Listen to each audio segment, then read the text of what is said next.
Welcome to Top Hill Recording Podcast, the podcast where we ask a band, an artist, a singer-songwriter to come in, give us 4 original tunes. We sit down, we talk about those tunes. We talk about a lot of other things, especially with this guy tonight. We've got a friend of not only ours, but of the podcast, returning guest, friend of everybody, friend of Spencer, friend of Earl, friend of mine, a big-time advocate for Louisville music, does a singer-songwriter night, does a lot of things to promote Louisville music and songwriting. But tonight, he came on, absolutely killed it with his 4 originals at the top, and he is getting ready to release a killer record that we're all excited about. Our friend, Drew Crawley.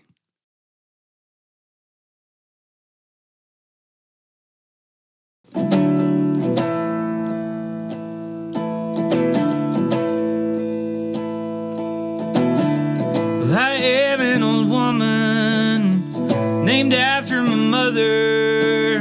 The old man is another child that's grown old. If dreams were thunder and lightning were desire, this old house would have burned down a long time ago.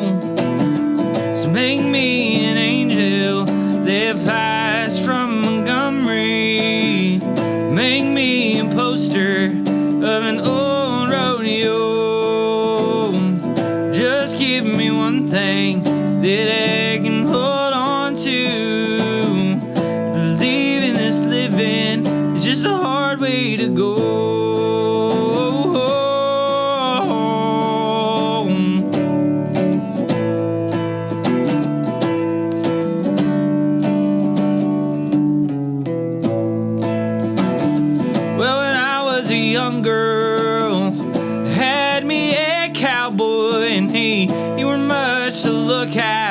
Just a free rambling man. But that was a long time, and no matter how I try, the years they just flow by like a broken down day. Yeah, make me an angel that flies from Montgomery.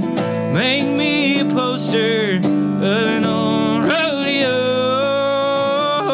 Just give me one thing that I can hold on to believe in this living is just a hard way to go.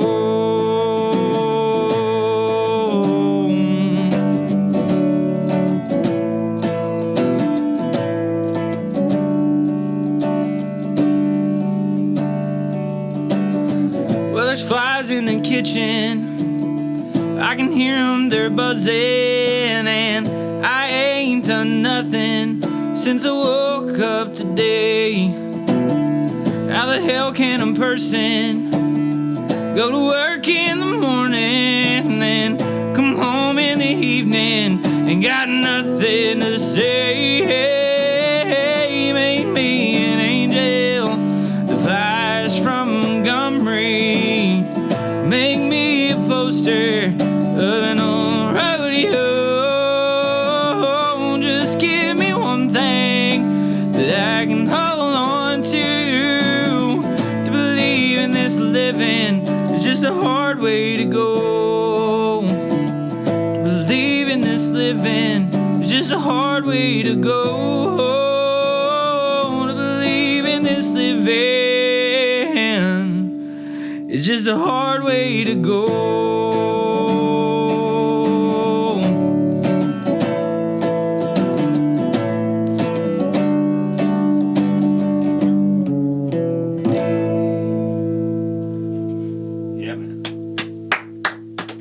Sweet.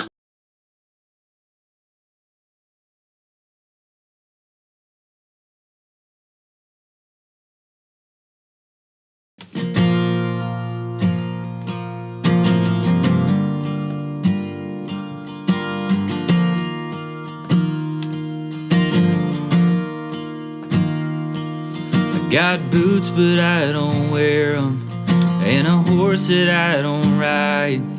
and a Martin and a Stetson, and I stay out all night.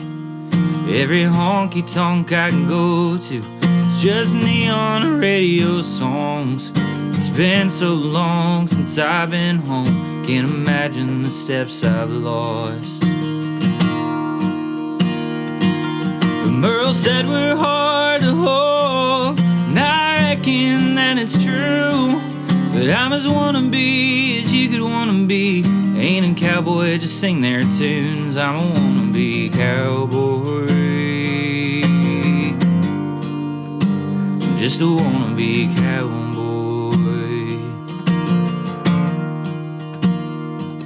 The only thing that's left to do, sell my soul for Nashville love. Don't matter if it's real or not, just try to make them feel young. I don't need no whiskey glasses or a beer to break my heart, to tell me what I've always known. This is all fake from the start. 'Cause Merle said we're hard to hold, and I reckon that it's true. But I'm as wannabe as you could wanna be. Ain't a cowboy, just sing their tunes. I'm a wannabe cowboy, just a wannabe cowboy. We forget about John Prine, or what Hank and Johnny said. But I'll play the part and take their checks. I'll do it till I'm dead. I'm a wannabe cowboy, I'm just a wannabe cowboy.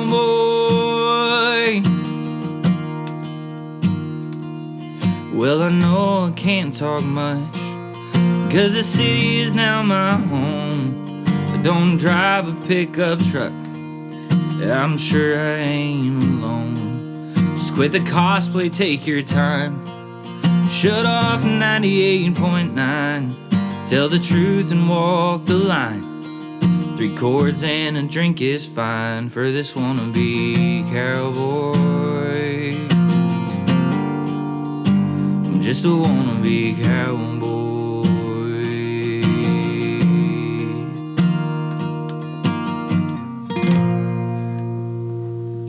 Beautiful, Drew. Yeah. Thank you.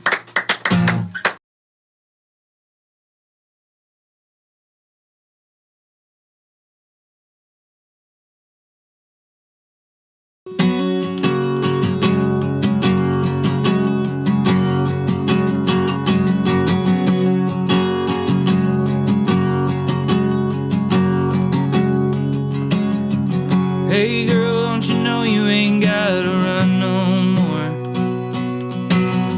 Settle down, close the gate and open your door. The wind through your hair can also chap your skin. Slow down, Palomino, and let me in.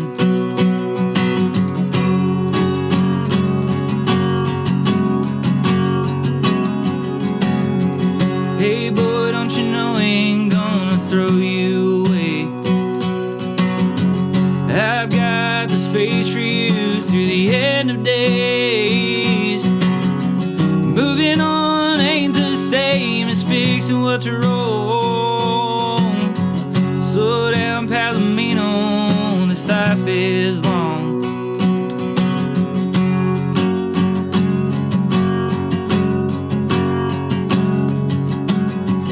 Hey mama, you always told me to take it slow. But breaking down is easier than making it home. You told me forgiveness was just a turn away. Just not sure that I believe that today.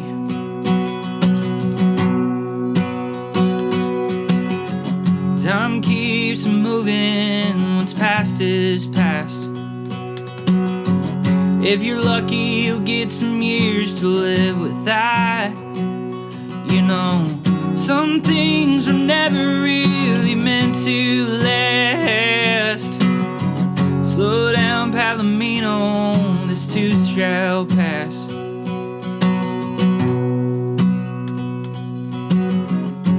Hey, my friend, won't you come on in?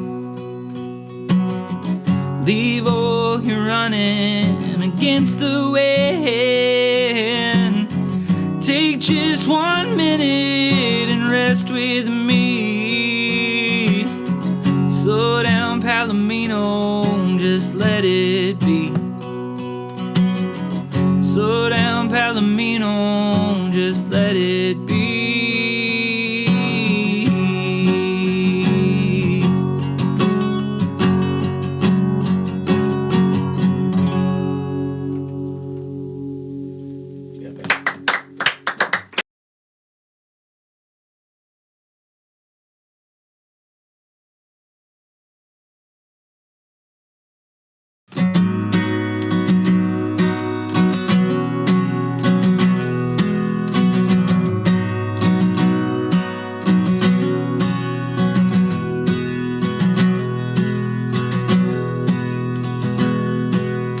Could this be the time I see the man that I aspire to be inside the mirror, looking back?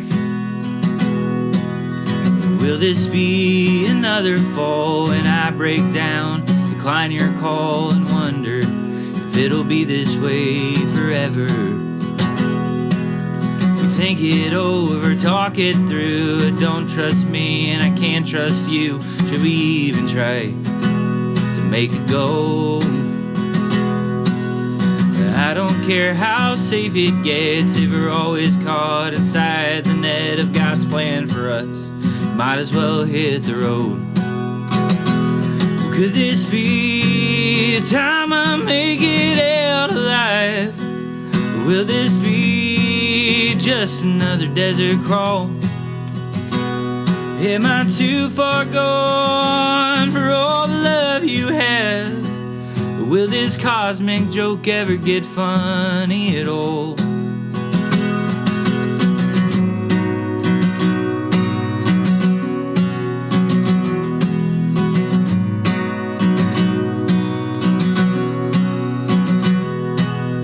Strutting through this world alone, struggling to pick up my phone. I'm scared as hell, bad news on the line.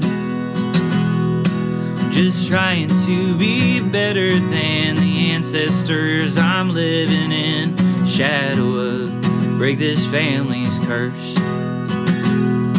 You know Jesus said he'll come again, but I hate his world we're living in. Can't imagine this is what he had in mind.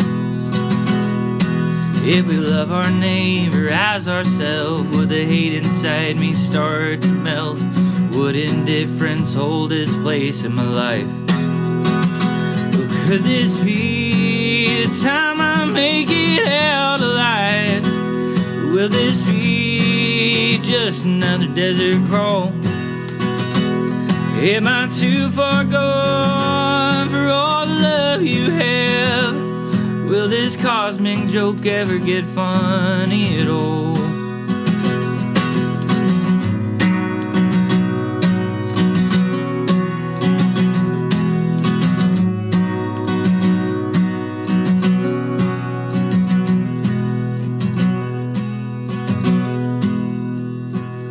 Will this be the time I make it out alive? Will this be just another desert crawl? Am I too fucked up for all the love you have? Will this cosmic joke ever get funny at all?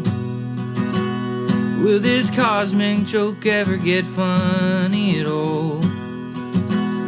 Will this cosmic joke ever get funny at all?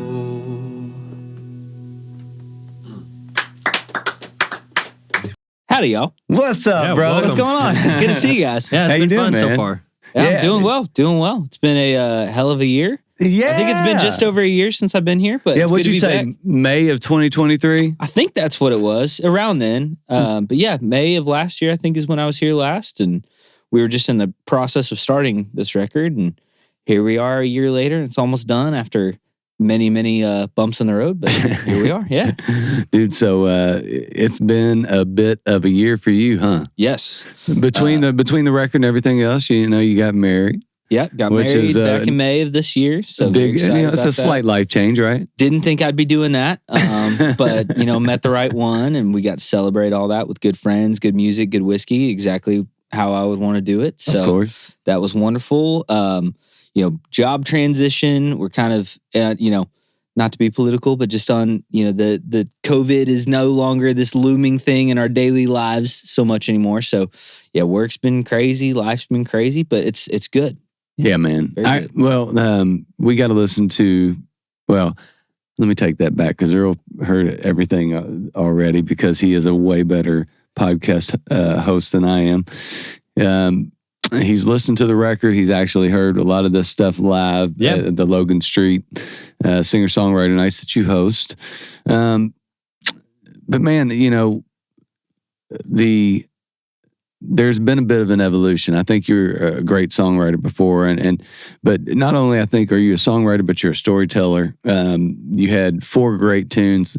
Great tunes. Cosmic Joke was an amazing tune that kind of referenced your life and in a really, really great way, bringing together all the chaos and kind of the way you wrap up stories is really interesting and really catching to the ear. Thank you. Yeah, man. So I can't wait.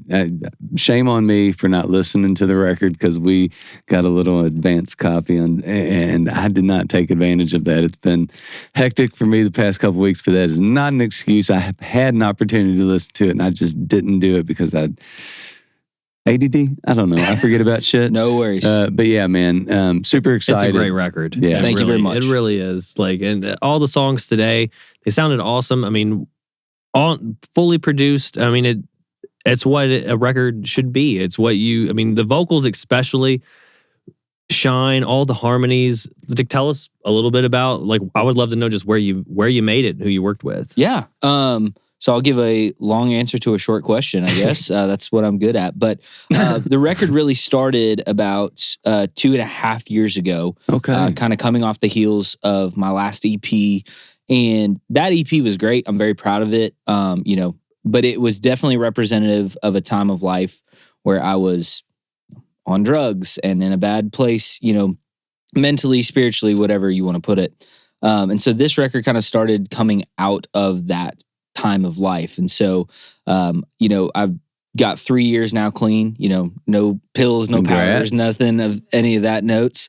I met a girl and I started, really heavily being in therapy and all this kind of stuff. And so this record really kind of started as processing some of those things, kind of coming into this lighter phase of life.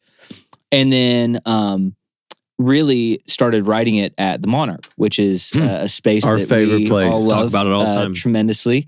And we'll get into the shameless plug part, I'm sure, later. But that's where we're doing the album release and all that kind of stuff. So started writing that and ended up writing probably 24, 25 different tunes at the Monarch, just being disciplined, being there a couple hours every Tuesday, working on new music. And then was continuing to kind of try to produce those, see what works, see what parts kind of we could come up with. And we dialed it into these 9 that are going to be on the record over time. So we recorded it in Nashville, a couple different studios. Everything that is live tracked with a full band was done at Gnome Recording up there, which is a studio that we rent.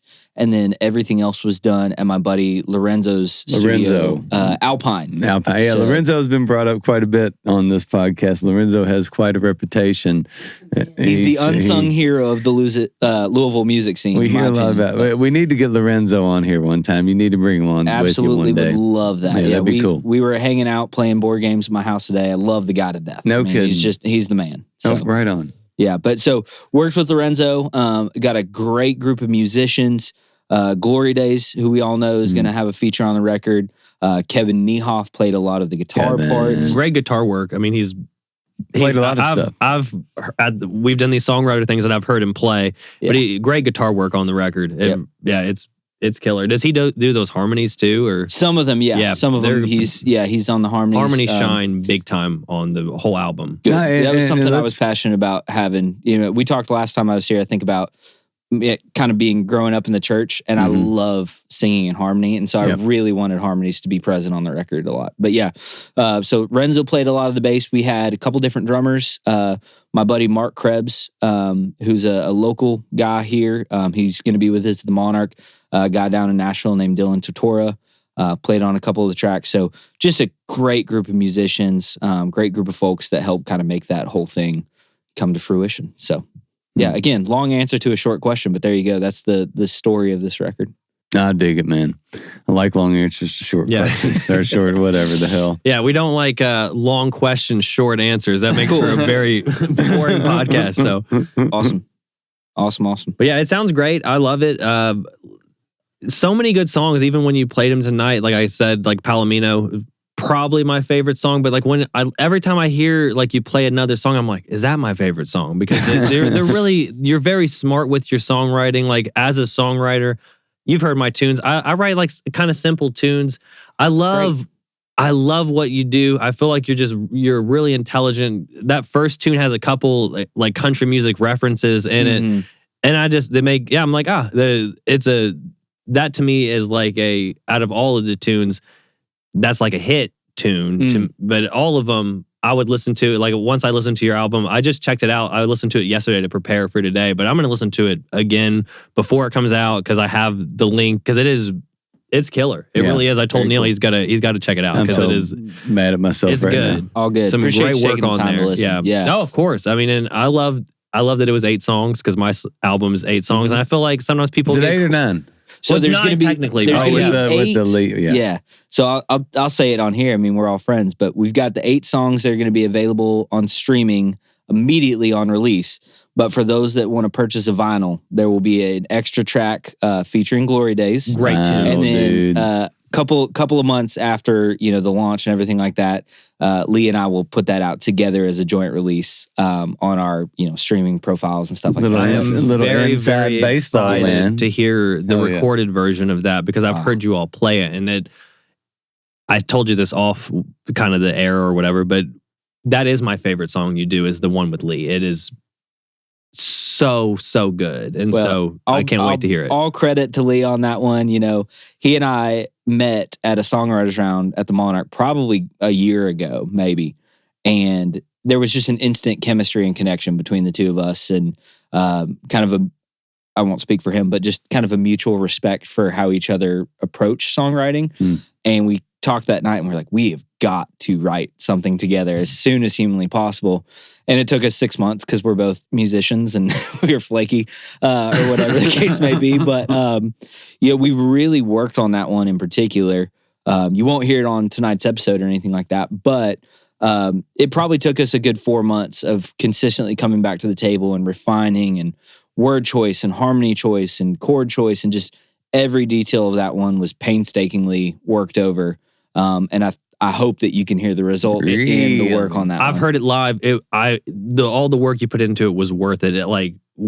We're doing another, just for the people listening, we're doing a songwriters thing coming up. I don't like, Thursday. and please play that song for Neil because I'm telling you what, a fantastic song. And I love Lee. I've written a song with Lee, and it's a song.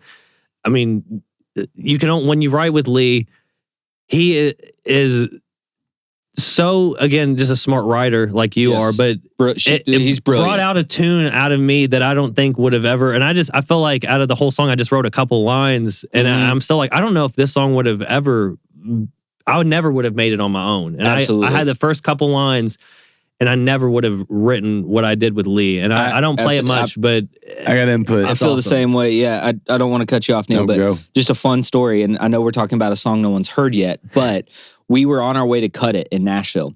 And we had pulled over about halfway down just to get coffee and a biscuit somewhere. And I'd gone into the gas station to pay for everything, use the bathroom or whatever. I came back out of the car, and Lee is furiously scribbling in a notebook. And he was like, "Oh, I got a bridge." And we just changed the whole bridge on the drive there an hour and a half before we rolled into the studio. He's a fucking brilliant writer. Just nothing but respect for Lee. And, everything that they're doing. So, yeah. Sorry to cut you off, Neil. No, it wasn't a cut off. That was a better story than mine. I was just going to say what Lee adds is emotion and feeling that is hard to, you can't fake it. Mm-hmm. And every time you hear a Glory Days tune, it draws you right in. Mm-hmm. And that's what for me, anytime I'm in the audience and I'm listening, I'm in a room or I'm in a circle, however I get the tune, it's always like, oh my God, how do you write that? Yeah. How dare you treat us like that and make us emotional? Yep. You know, because it's such a punch in the gut, no matter how it comes out. And I imagine that's what it is for you, Earl. Especially, you write. I love Earl Bowman tunes. I mean, I really do, as do most. Most people. That's why you have as many streams and as many playlists. Is because you write really, really good tunes. But there is I think you have not a disconnect, but there's a separation between what you write and letting people kind of in. And you're like, I don't want to sing the slow songs because they're the slow songs, but your slow songs are awesome. So I could imagine what you're talking about with your ability to write an amazing tune and then bringing that emotion and that feeling in that Lee brings into that mix and what that could create. Because I mean, like I said, it pulled a tune out that I never would have written on my own, even though I we were at the Monarch. I mean, that's the place to go. And, we were upstairs, came up with some chords. I came up with the first line, and all of a sudden, this song was a thing. I do it on occasion, like when I'm maybe I'll break it out for our show at the Monarchs, like because Lee will be there. But even my wife's like, that was a song, like loves that song because it's very different than anything I would have written on my own. And it like there's a couple songwriters around, and you're one of them that I would love to write with. Lee was one of the people who can really. They make you feel something. Is it a vulnerability? It is, because that's a hard thing to do. And I have some songs that are slower songs that I will break out on occasion. I'll probably break them out during our show together. It's hard to be vulnerable and do that. I like the fun tunes. They're fun to play with the band. People like that kind of stuff. But it is the stuff you're writing, the stuff Lee does. There's some songwriters around town that Scott Smith. Yeah, I mean, absolutely. Dude, Ellie just pull Ellie Ruth for me. Yeah. Every time Ellie does anything, I mean, there are those people that have this barrier that they allow people over, and it is that barrier of vulnerability that make you not only you're writing Cosmic Joke about your life. That is a vulnerability that not a lot of people will go, hey, I'm going to write this tune about my life and I'm going to be pretty honest about it. And then, it is I think that sometimes creates that person listening that is a lyric first person that just goes, I feel like I know them. I feel like they're being totally true to who they are. They're letting me in. I feel this because I have those same emotions. Yeah. And I'm very much like you. In writing, I'm trying to write stuff that's upbeat, stuff that's fun, stuff that's there are those other songs that you got that you go, I'll play those for a few people, and I'll play them in those situations like the Monarch if I could sit in a room around a circle and because it's hard to do.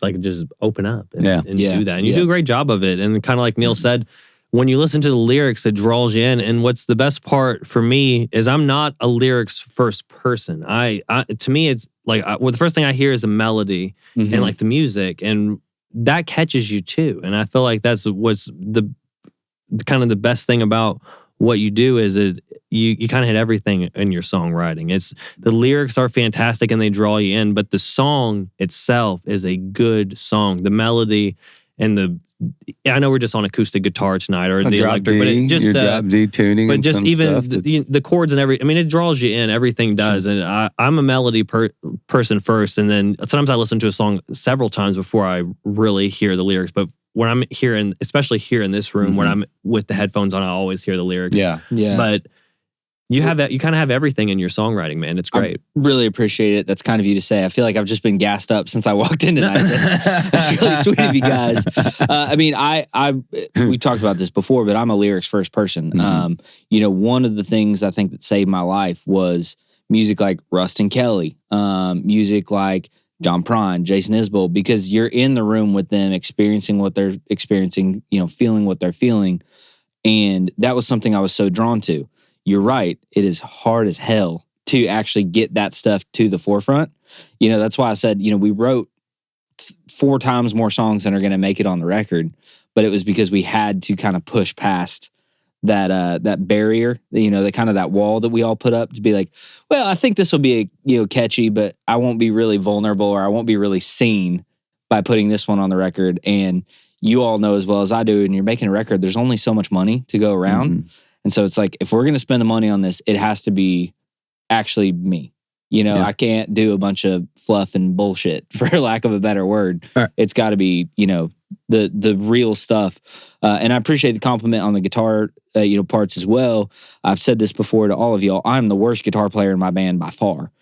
So what I have to do is change my tunings, change my string setups, try to do something interesting so that I'm contributing something unique. So I appreciate the precision and, you know, the way that you guys listen so intentionally and giving that feedback. It means a lot, truly.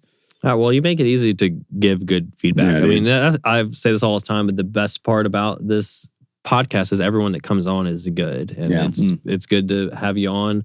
Like, it's good to have a friend on. Like, and have stuff easier to talk about and stuff. And let's talk a little bit about this big release show coming up. I'm stoked for it. Like I told you, I was kind of spreading out my shows this month. But when you asked me to do this, I just checked my calendar. It was free. I was like, hell yeah, awesome, I'm in. Man. And I'm so glad you could be a part of it. So the release show is going to be at the Monarch. I think that's all of our favorite club in town. I mean, just 100%. Far and away. So it's going to be October the 17th. Doors at 7. Earl's going to go on at 8. Kick things off for us. I was really glad that you could be a part of it. I say this with nothing but love because you and I are good friends, and I think a good vibe is way more important than a good guitar player, a good singer, a good writer. Those people are a dime a dozen. A good hang is hard to find. So I'm so glad you could do it. But there's a lot of people in this town that do something kind of in my same vein.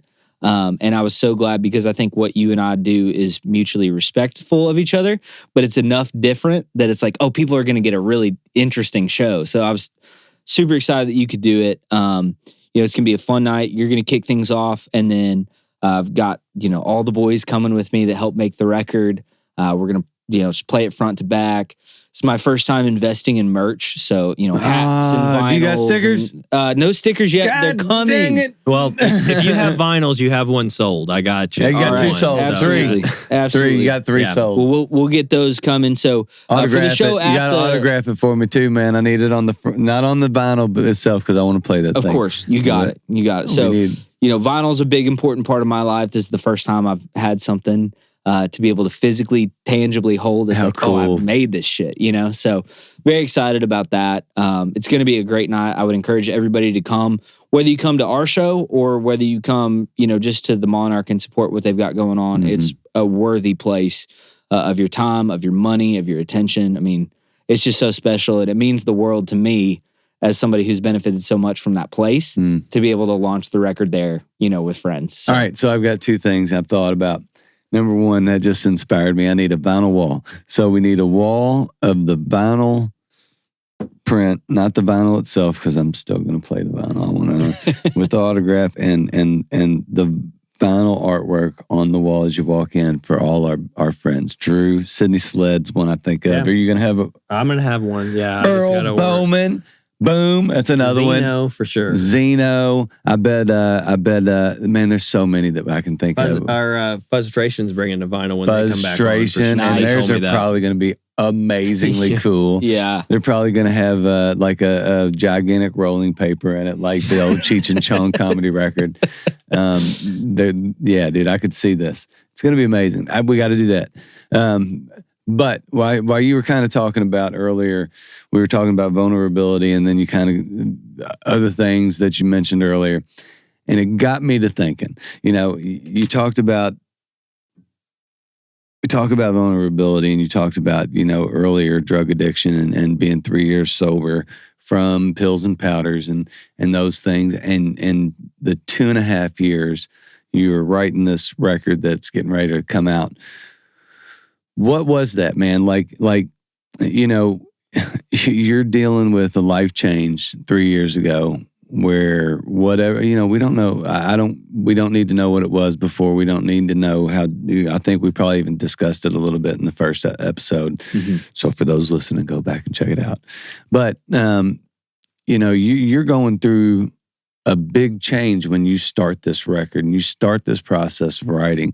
So like part of my, I guess my real question is, how did writing this record, starting the process of recovery from these harder, who knows what, next one you take, probably, you fentanyl, the world's changed and you don't know what's going to happen with the next thing you do.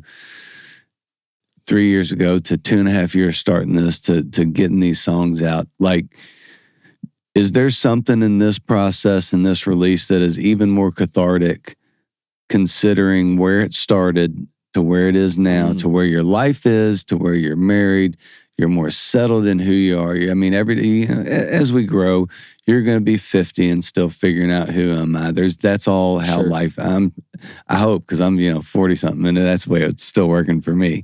Even though there's still, hey, well, what do I want? Right. So this process is deep into it. You're releasing this. Things feel like they're stabilizing from you. You're hands deep in this Louisville music scene. Hardcore into the Monarch, your song, big into supporting singer-songwriters. Like, what does it feel like for you right now, dude? This is, you're not there. I mean, this has not been released. We're still like almost there. Yeah. So it's still not finished, but that's a huge, do you ever take a second and go, this is a big deal? Man, that's a lot of really good questions in there. I'm sorry, I talk a lot. You're good. I'm going to give a long answer to a long question this time. I appreciate it. So, kind of starting, where you ended, and then we'll work our way back, I suppose. But, life has not slowed down at all to be able to really kind of take it in. I'm kind of looking forward to the Monarch show as the moment to just say, hey, we crossed that finish line, and for me, it's less about a personal moment of gratification or whatever, as it is celebrating all the people that made these last couple years possible. Because if I was alone in a room doing all this, it never would have happened. You know what I mean? I wouldn't have had the relationships. I wouldn't have had the encouragement conversations. So I'm hopeful that night is kind of the celebration with the people that made it happen. So I do, feel a sense of pride in kind of being on this side of things, but you all have released music projects before. It's like, well, you need to get on podcasts and submit to Amazon and Spotify and we're still in the work phase right now, and we will continue to be even after the record comes out. As far as the process of the last couple of years, I don't know if I've said the name of the record. It's called Hard to Hold. And that concept kind of clicked into place maybe a year into writing the record, where, I had some time under my belt being clean. I've done the meetings, tried to, make amends, to use the program language and all that kind of stuff. Clean up my side of the street is what I call it. I can't change what you think about me. I can't change what I did in the past, but I can say I'm sorry and clean up my side of things. And one of the things I had in the back of my head, I think just as an assumption, is, well, my life was a mess and my relationships were hard and all this kind of stuff because I was on drugs. And that was just the, baseline assumption that I had. And as I had more and more time clean, what I realized is there was a lot more work than not doing cocaine. The idea of, I'm kind of a difficult person to be in relationship with. There is ego under that. There are anger issues. there are childhood traumas and issues in my past that play into my, relationship with my wife, my relationship with my friends, my relationship with my folks, all those things, and kind of grappling with the idea that I'm a pretty difficult person to get along with, even if I'm not actively getting fucked up. Mm-hmm. And so the concept of Hard to Hold kind of solidified around it. And, I think Palomino and Cosmic Joke kind of both came out of that season of grappling with some of those things where it was, okay, there's more work to be done than just not doing drugs. I need to actually spend the time in therapy, spend the time in relationship with the folks that I love and care about to really not be this difficult person to love. Does that make sense? Yeah, dude, because you don't become dependent on things like cocaine and pills and there's ways you do that accidentally with doctors' helps and all that things back in the day. That wasn't me. Yeah, which it didn't sound like. Which it didn't sound like. So what I'm saying, there's a reason that you were there and you're numbing something. So it wasn't the coke that got you to the point. There was something you had to deal with, and still, I'm sure, even 3 years in, are still working through and working on, and just being accountable for those. I mean, dude, you've been. It's almost wild to hear you talk like that, and I'm sure the same for Earl, because we only know you in such a positive fashion. We see all the good, all the work, in these songs. You are presenting the work that you've done on yourself, and so we get to see the light more than the dark. Even if the songs are dark, we're seeing the process play. So, I guess that's kind of hard for me to see Drew being mean. Yeah, I mean, yeah. Well, that's great that you guys see that, and hopefully that is the result of actually changing as a person. But not to get too into the weeds, but there was a time when I could disappear for a couple days and end up in a city with no recollection of being there. That was kind of the moment of actually getting sober for real. I use the word sober. I do still drink whiskey. But no powders, no pills, none of that stuff. Your sobriety is your sobriety, whatever. It's defined. I just want to be careful around that language. Totally, man. Other people have different, struggles than I do. Absolutely. But and thanks for bringing the 1920 old Porsche. It was excellent. Got to have some Olfo. Fighting and self-loathing and really bad mental health moments were all a part of that.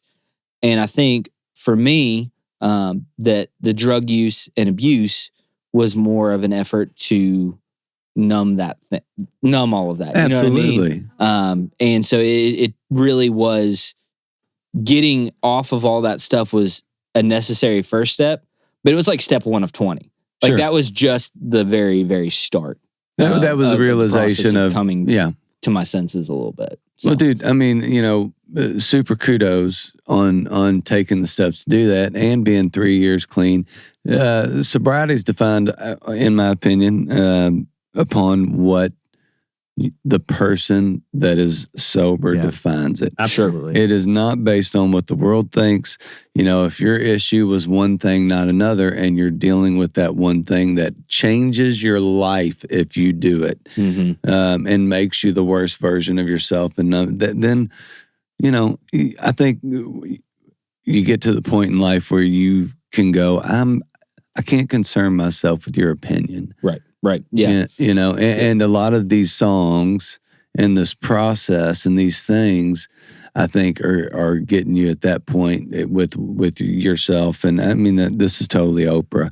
I could be totally fake on this, but we all do that. We all define ourselves on how we need to, and we all get through our processes the way that we need to, because no one is perfect. And fortunately for guys like us and Spencer over there, who's starting the process of writing, these are ways for us to be therapeutic for ourselves.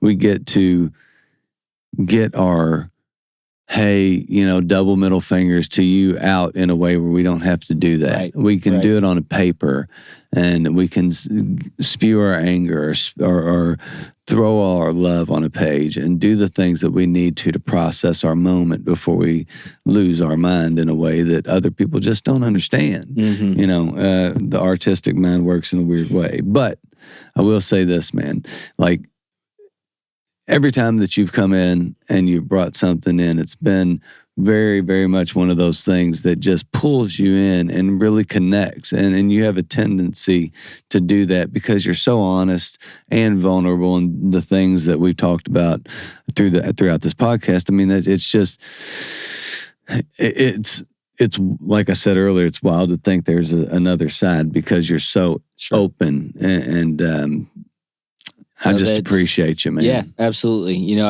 We talked about it last time I was here, but I was raised in the church and all that kind of stuff. And, one of maybe 2 or 3 takeaways I have from that is you got to put it out in the light. Yeah. Whatever it is, the light will get rid of it or it'll expose it or whatever. And so, I know that I have the tendency to hide or to be angry or to keep secrets or whatever.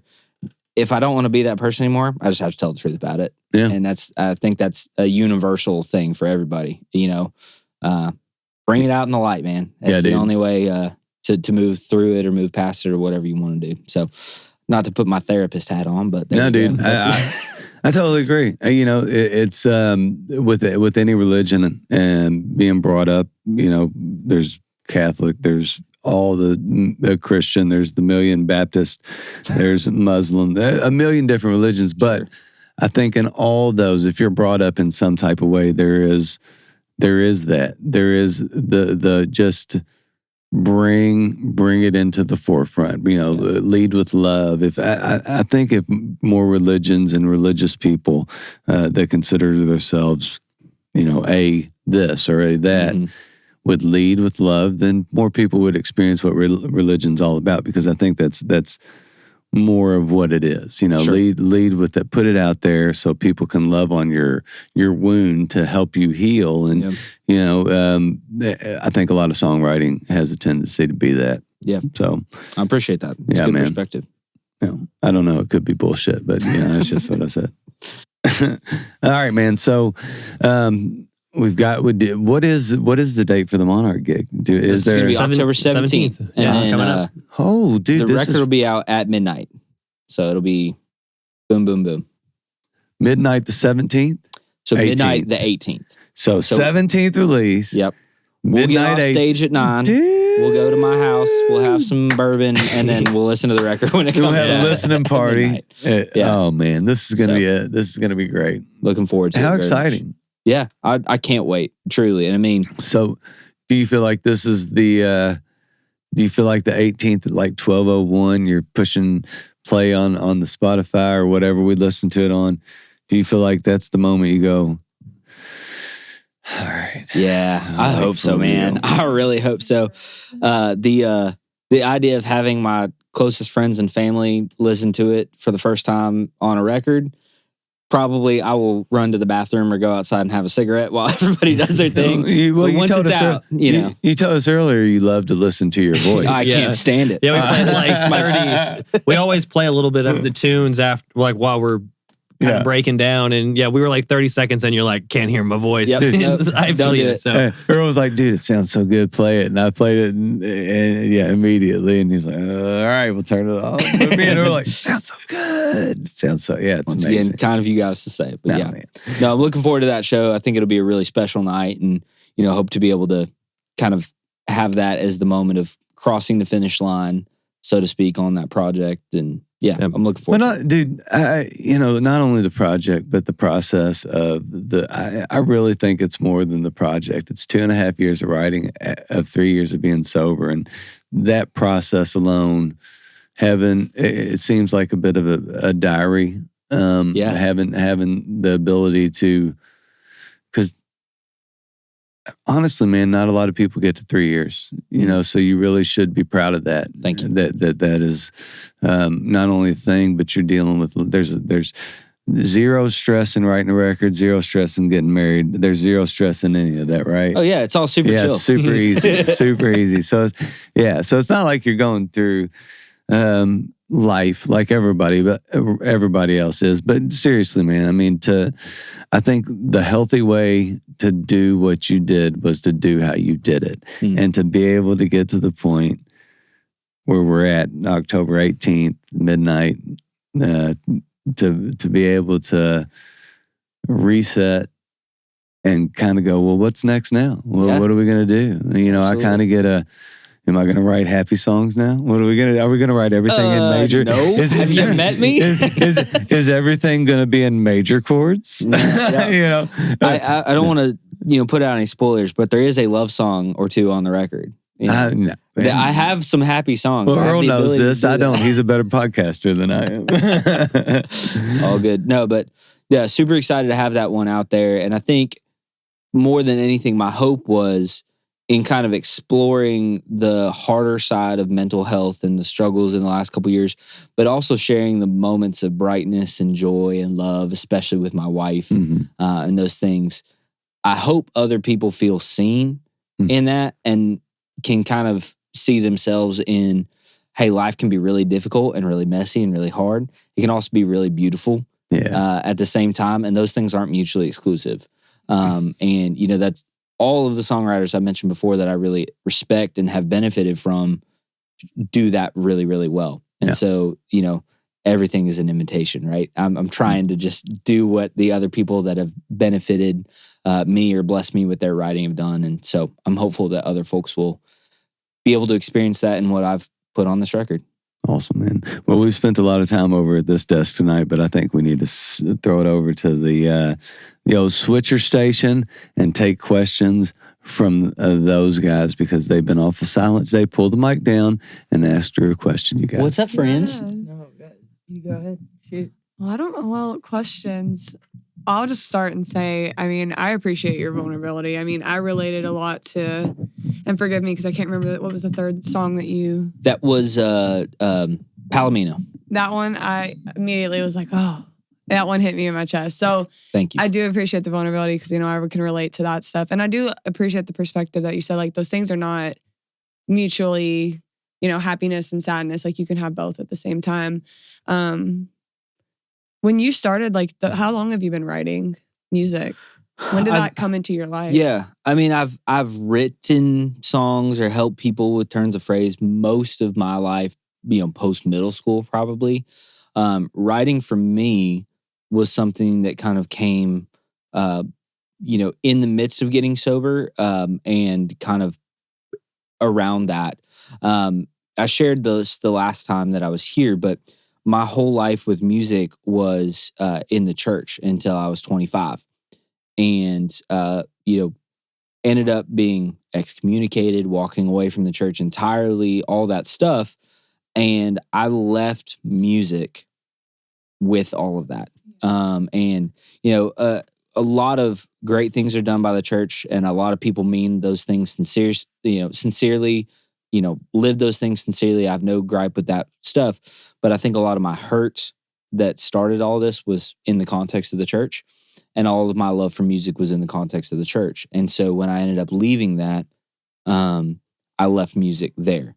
And so probably over the course of going on 4 years now, my therapist made a recommendation to me of, hey, there are certain things about your past life that you need to leave back, but music isn't one of them. Yeah. And so it was a process of re-falling in love with music for me, not for God or for the church or for anything like that. Not that there's anything wrong with that, but for me, I needed to love music for me. And that started at the piano. Piano was my first instrument. I started playing when I was 4 or 5, somewhere in that range.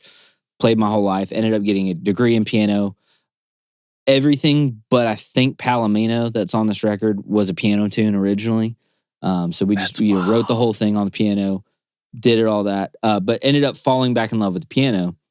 And it was really a process of probably over the course of 6-ish months of, okay, I'm going to sit down and try to write.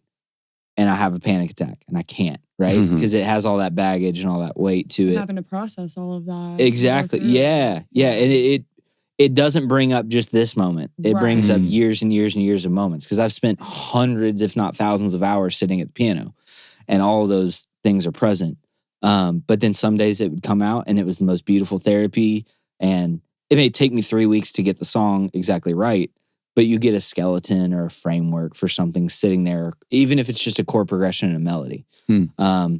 So I don't know if that answered your question necessarily. I just started rambling, but no. Yeah, that was a great answer. yeah, just kind of processing all that and then allowing myself or forcing myself to fall back in love with the piano specifically, but music in general for myself. Yeah. Dude, good answer. Spencer, my man. Well, I guess my question is currently I'm trying to figure out a way to get into really writing some songs and stuff. But one of the hardest obstacles is to be that vulnerable. Is to allow, personally for me, myself, to be that vulnerable and exactly how to put those feelings and those emotions on paper and trying to figure out the combination that is going to be able to work for that particular moment. So being a very great songwriter, how do you almost subtract yourself from what you are writing, but yet still conveying your emotions and yourself? Because I've heard multiple times, if you're religious or not, that you almost have to let quote unquote God or a spirit into the room in order to allow you to get The that muse. Yeah. Yeah, that muse. And I've yet to figure out what that muse is or how to find it. So I was just curious, and I know it's different for every person, but how have you overcome that? Yeah, I don't think I've overcome it at all. It was an editing process to get the most vulnerable, gnarly stuff. But what I have found to be very, very helpful for me is reading poetry and listening to vulnerable songwriters and taking a moment to understand the feelings that brings up in me and how I don't feel alone. One of the songs that's going to be on the record is called Self-Reliance. And there's I don't know if you call it a long form poem or a poetic essay, but it's a Ralph Waldo Emerson poem that I read a couple years ago. And that just really pulled at me and made me feel not so alone.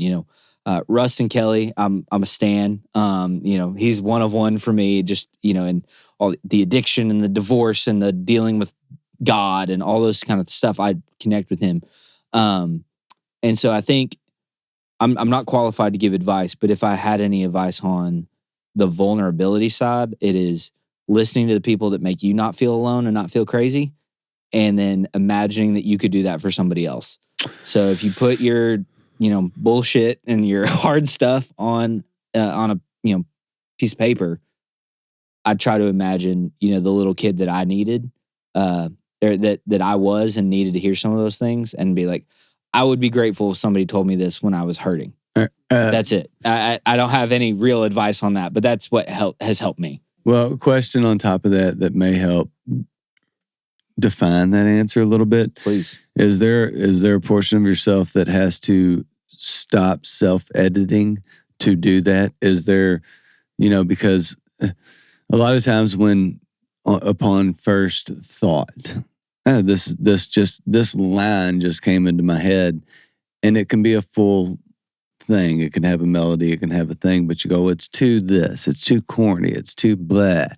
And you start self-editing your emotions and what just happened, because like Spencer talked about the muse, there's a lot of times where you can write a song in 15 minutes. It just happened. I don't know what happened. It just happened. Here's this song that just came out. And if you don't start criticizing your words and criticizing those lyrics and is there some of that like if you can get out of the way of yourself and stop editing yourself and stop doing that, does that allow you to be a little bit more true, do you find? That's a really good question. I'm not sure that the way it works for me is the way it works for everybody or should even. I think the only thing that I will go back and change is precise word choices to kind of strengthen the impact of the emotion I had when I was initially writing. Yeah. So if I was writing it and I was feeling some type of way about it, I don't want that to go away. Otherwise, that song loses its power.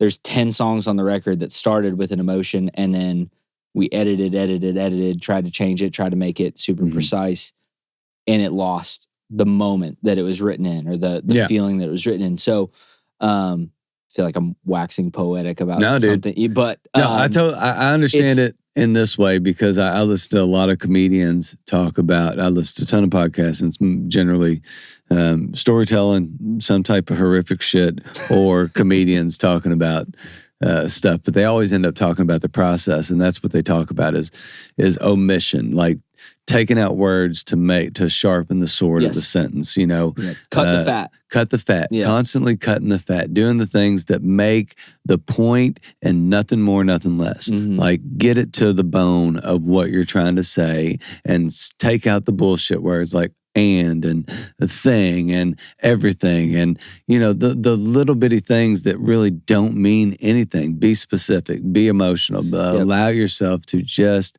get to the point. Right. Yeah. But I'll tell you, we're plugging, you know, all of our friends who we love and admire, but love them. Glory Days and Scott T. Smith were the ones that pushed me the hardest on that. Of, hey, I know what you're going for. Get rid of this or change this word or, you know, use these things. And some of that was direct and some of that was just listening to them play and sing and getting something from that. But yeah, it really is about being as precise as you can, while as raw is not the right word, but real as you can be. You know, if I'm hurt or if I'm in love or if I'm pissed, that has to come out. And a lot of times you can get gushy on those things. And so really kind of cutting those things out and, you know, doing the self-editing, not of the emotion, but of the specificity of your words was a really helpful.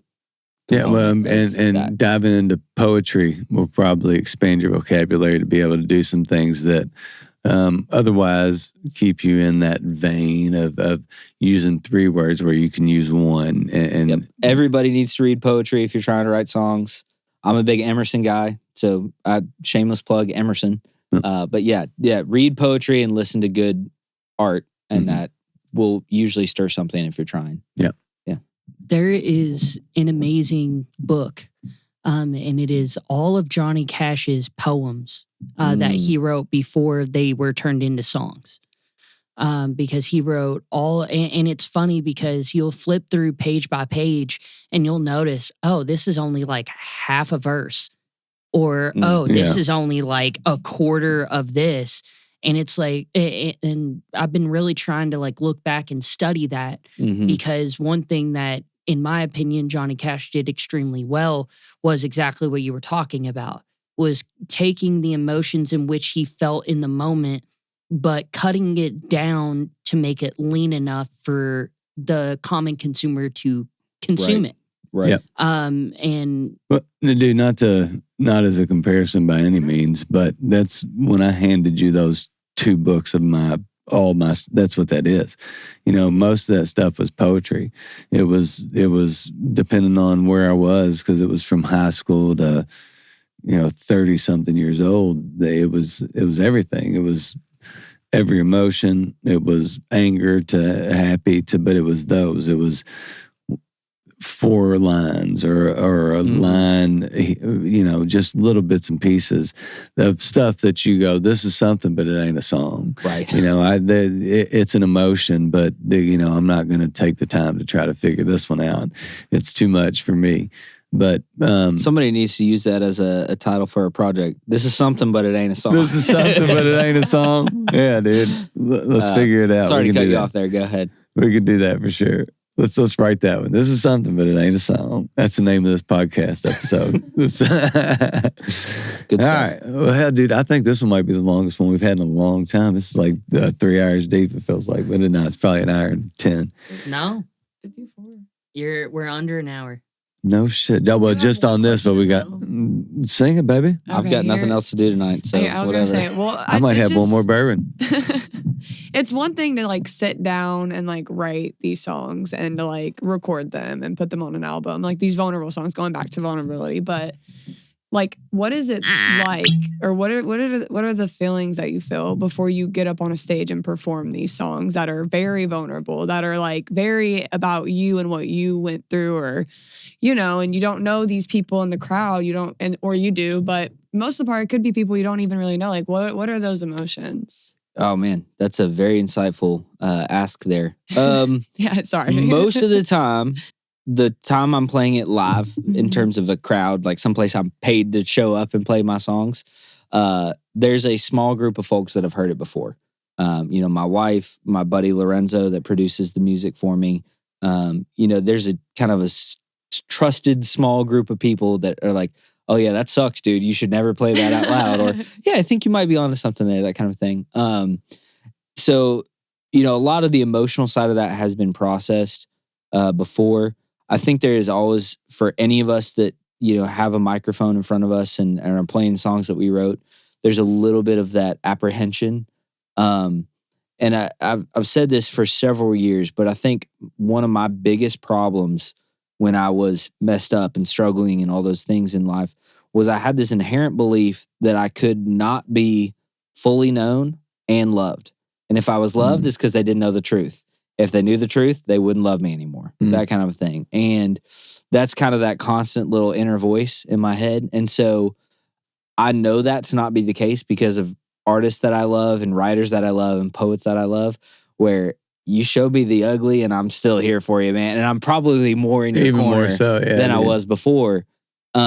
And that's kind of been a transformative shift in my life. So when it comes to going on the stage and sharing some of these things, I think my perspective is, hey, if I get to share with somebody, that they are seen and they're known and they're not alone and that I love them anyway, all the vulnerability scares and the stage fright and all that stuff kind of goes away because I've been given that gift hundreds of times through my life in other people's music. Is it like a double validation, man? Like you get to validate them, they validate you for being able to do what you do and being there to hear it and love it. But you get to also validate people who feel like they're not, I would really hope so. Yeah. I would. That would be my greatest desire. Oh, cool, man. Is if somebody else is struggling with mental health or religious trauma or drug abuse or anything like that, and they were to hear something that I wrote or recorded or played or whatever, and not feel alone in that and feel like there was another side to that story, that's all I could ever ask for. 100%. Like whether this record gets a second of radio play or ends up on Spotify, playlist, anything like that. If like one person got it through their head that like you can get through this and you're not on your own in this, sold. Like Right on. I'd make this record 100 times or make another record. There's no dollar amount or value that you can put on that because No there's doubt. no dollar amount that you could put on that for me, hearing some of the people that I've been given that gift by. So, like, I think when I think of Earl, I think of him in the same vein as yourself, as an established singer-songwriter, getting ready to release a record. No set date, but going to be playing on the 17th with you. But I'm thinking of the table to my left, your right, with both of these guys. Actually, they're both the same age. I know Spencer is currently working on finding his voice, both vocally and with what he wants to do in music himself. Jalen has a unbelievable voice. She's my baby. So, it just follows in the footsteps. What's up? But she's awesome. And wrote an amazing tune when she was like 8 called Lesson Learned. I'll play maybe We gotta right. hear it. Yeah. Man, I might play Closing right. credits Hold of on. the We have episode? to. Right now in this We have podcast. to. You ready? It's so Ready? good. Here it is. And you know, There it was. All right, we listened to it just now on the podcast.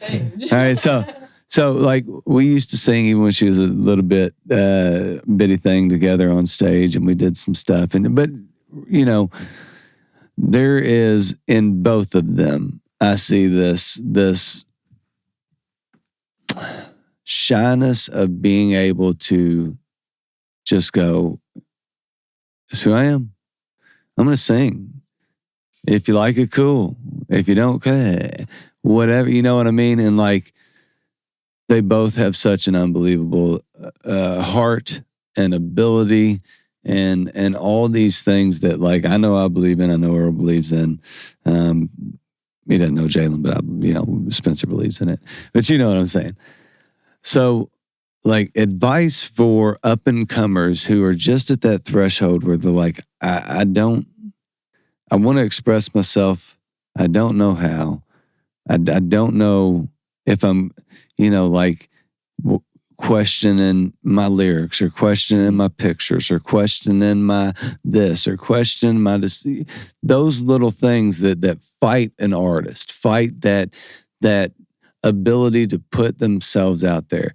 For somebody like that, like what advice would you give for somebody that is at that point? I mean, youngster, I'm older. We also live in a different where everything's totally. on. Yeah, I mean, it's different. We have a lot more access. We see a lot more artists. You get a lot more hate. Competition. We get a lot more hate, a lot more comments, I mean, you can get a lot of love. I mean, it can go either way, but when you do, you're vulnerable and you make that post and it doesn't go the way that you want it to go. But could make you not want to ever post again. But maybe you can understand that more than me. Like, is it a don't read the comments? Is it a do you regardless? What advice would you give? That's a good question, and I will just preface this. I am not qualified to give advice. I have mental health struggles. I was going to say, though, can I get your therapist number, though? Because he seems to do a great He's the man. job. He's the man. For real. Shout out, Rob. Shout out, therapy. No, this is a great conversation, though. I think mental health is an important conversation. Yeah, always. I think as far as kind of coming through the other side of the scared part of, showing yourself, being known, the only thing that I have really found to be safe and securing in all of that is, okay, if you have something you're really passionate about, whether it be a song, a vocal choice, a piece of art, whatever the case may be, having a circle of people that you can just say, hey, I'm nervous about this, right? I don't know if this is any good. For me, that's Scott T. Smith. Like, that guy is an angel from heaven filled with love and grace and beauty. And he will shoot me straight, but he will also kind of push me. And Dusty Bowe is another great one for that. The folks that are in this room are all good at that. And so I think specifically here in Louisville and the culture of the folks that have been cultivated and grown by the Monarch, there is a sort of a safety net, not that anybody's going to fail, but there is a place to come and say, hey, here's where I'm at with this. What do you think? And it has been nothing but supportive and loving and gracious towards me. So I think the best thing you could do, whatever advice I'm qualified to give, is surround yourself with the folks that you can trust and share those things with. And then, haters be damned, I guess. Not that doesn't matter for your mental health. All those that I'll give 1,000 caveats, but if a couple of the right folks hear it and will back you or support you or help you, that's really all that matters. As far as for me putting my head on the pillow at the end of the night. I've been very, very blessed in that regards to have the right folks around. So, yeah. In that case, then, because this is something that we've talked about multiple times on the podcast with different artists, in that case, what is the success in that for you personally? Like, what does that success look like? Yeah. Sure. That's a good question. Hopefully I'm going to answer it correctly and tell me if I'm not. But if I am around people I respect that kind of give me the green light or give me the notes, then I feel like I am in the right direction. You know, this is only my second ever project, so I'm far from arrived or, you know, successful or any of that. But if the right people sign off on it, then I'm good. And, you know, going back to kind of that editing process of taking this big batch of songs and narrowing it down to 8 is like, okay, these are the right 8. And I have, you know, several other people that I really trust and that have seen all of it that says these are the right 8. And so kind of, at least going back to this record, not to speak to the larger picture of life, but for this record, it's like, oh no, I really think that these are going to be the ones that connect and speak and kind of share correctly the idea that we had kind of coming into this process. So I hope that answered your question. I don't know if it was exactly what you were going for, Yeah, but it was perfect.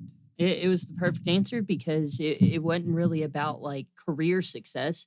It's more or less of like, what do you deem as being successful in terms of releasing a song or releasing that vulnerability out into the world? Sure. Yeah, man. Yeah, and as much as I would like to say it's all about, you know, the sense of pride in your work, we are all artists and we all know that it takes a little bit of external validation.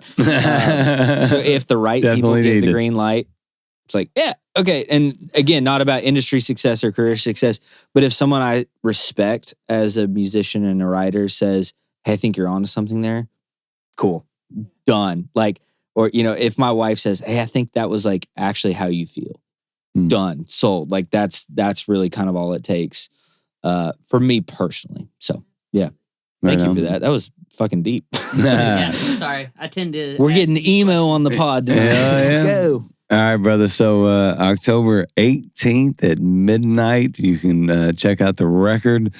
October 17th, come to the show. Of course, come to the show. Everyone's invited. Absolutely. So for anybody that wants to listen to the record, wants to find you on the socials and all that good stuff, man, where can they find you? Yeah. So my website is drewcrawleymusic.com. That'll have links to all the socials. But Spotify, Apple Music, Amazon Music, anywhere you stream, I'll just do the shameless plug thing. We're all independent artists. You know, Absolutely. If you want to come to a show and buy a record, buy a hat, follow me in person, you know, all those things mean way more in the day-to-day than just streaming Spotify. A hat's thousands of streams. So no doubt. I make more selling one hat than I do in 3 months on streaming services. So please, come buy hats, buy vinyls, all that kind of stuff. But yeah, check out the socials too. That does matter. Absolutely. Sure. And then I would appreciate it. You know, if you got a general playlist that you use just for road tripping or, you know, driving around town, throw 1 or 2 of our songs on there. And even if you play it once or twice a month, it's a huge help for myself, for anybody else, and kind of getting the placement and, you know, the licensing and the, you know, all those things. They really do matter. And it means more to us than you could possibly know. 100%, man.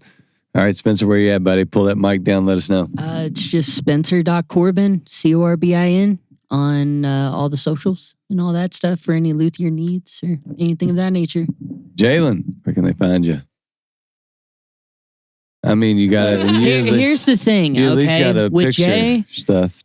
Jay is one of the most talented photographers that I've seen come from around here, and she takes amazing photographs. She could take band pics. Yes, band pictures, portraits, dog pictures. I've seen them all, and she has freaking murdered everyone. So Earl, where you at, bro? Earl Bowman Music on even TikTok. I'm everywhere. Yeah, I don't post on that shit. I'm too old for TikTok, but I do have one. And on a rare occasion, I'll get manic enough to make a video. Hey, dude, you're all over TikTok with the Top Hill. Oh, the Top Hill. Yeah, dude. So check out Top Hill. Follow the Top Hill. Follow, like you said, it's Drew. Like you said, it's the easiest thing you can do to support is just share the music.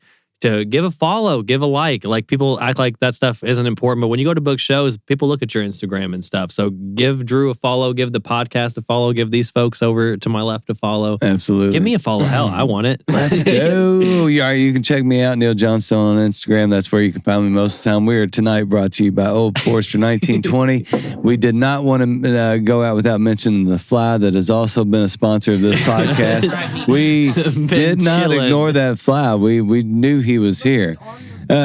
We thought he was going to land and put like a sign on him like the Derby, but he never did. So anyway, check us out. on social media, on Instagram, Top Hill Recording Podcast, definitely on YouTube. Subscribe on YouTube. That's probably our biggest thing. Listen to this thing, watch this thing. Also, if you are a Louisville, Kentuckiana musician, go and sign up at the Monarch to be a part of that. We talk about it a lot. We talked about it this episode quite a bit, and a lot of the history of what goes on in this room is Monarch adjacent. There are plenty of musicians that come in here and do just like what we talked about tonight, write songs and do things like that. And a part of that is because they are members at the Monarch. I desperately would say do that tonight. As a matter of fact, as we were sitting in this room, they are doing a Northern Virginia Relief Fund show right now that's raising money, raising water supplements, toiletries, all those things that are needed for the victims of the hurricane stuff that's going on in that region. So not only do they do stuff like make it an amazing space for musicians like us to be able to go and coexist and write tunes and be able to meet each other and do those things, but they do amazing shows with WFPK and the Scott Smiths and the Peeblehauser brothers and those things, but they also do stuff like tonight, which I'm sure that we'd probably be at if it wasn't for this pre-scheduled night, that they're doing amazing things like thinking about other people in a moment of need. So do that. Artists, musicians, neighborhood, if you're in the neighborhood, be a member. They cater to what's going on around town, and they're awesome. Mark, all those guys, Tara, we love the Monarch and the things they do. So do that. Follow us. Follow all these guys. Make sure that you get out to this show on the 17th. Check out this record on the 18th. And until next time, we'll see you then. Thanks for having me, y'all.